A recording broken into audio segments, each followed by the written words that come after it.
What is said to be a miracle happened to this former triathlete on February 1st, 2025, when Bill Parmelee was biking along and experienced a medical emergency. Luckily, a doctor was driving by and quickly leapt into action performing CPR. Thanks to him, a Keller policeman, and a Westlake EMS crew, Bill is alive to tell his story. Yes, so in riding by Bill, just the general look on his face suggested that he was really having a hard time getting up the hill, was not moving a whole lot. The longer I glanced at him, the more he didn't seem right. So, as I said, I really just decided to pull off and make sure he got to the top of the hill okay before continuing on my way that day. The whole event erased some of my memory leading up to when I collapsed. I vaguely remember, I remember a turnaround. This is a out and back course, so I go halfway, turn around, come back for the 50 miles. I kind of remember the turnaround, but really the next about 12 miles to get to where I collapsed, I don't remember too many details. But the timer on my phone from the time that I started to where I dialed 911 was about 8.5 minutes, I believe, when Officer Davis pulled up.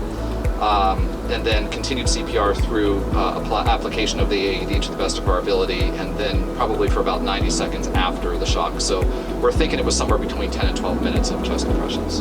So the one ideal situation that we had going was that Ms. Parmelee was actually outside. A lot of times we respond to calls, we have to go into houses or things like that. So my first thought was just get out of the car as quick as possible and see whatever he needed, help with. Firefighter McAdoo was driving the engine that day, so he's in a position to go right to the head and see how Bill's doing. Your compressions were good, so he calls out and he's like, keep him on the chest.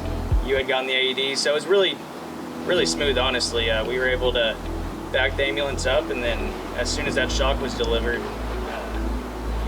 Bill started breathing on his own. Next thing you know, he's asking me, where's my bike? I've been involved in a lot of these, especially, in the hospital.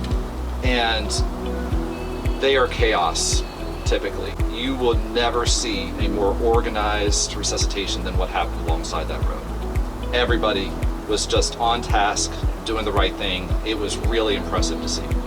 The first couple of days after coming home from the hospital, I think both of us had a little PTSD. He didn't have memory, but Dr. Evans came up and he visited in the hospital that night on Saturday, and that he answered a lot of questions that Bill had about his memory, and for me too. And just the whole timing for everybody's role in this is just remarkable, beyond remarkable. I mean, I just realized more and more there's so many layers to this miracle, and just the timing, and for him to recover like he did. I mean, he had 6 broken ribs. That was the tough part. That was the toughest part of all of this. The biggest issue is that I think people are afraid to step in because they're worried about hurting the person.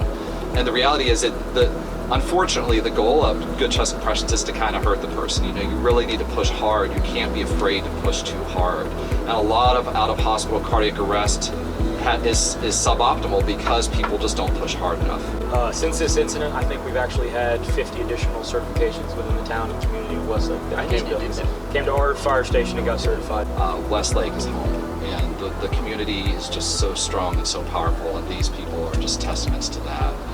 You guys are just remarkable, and just the attention and all of that.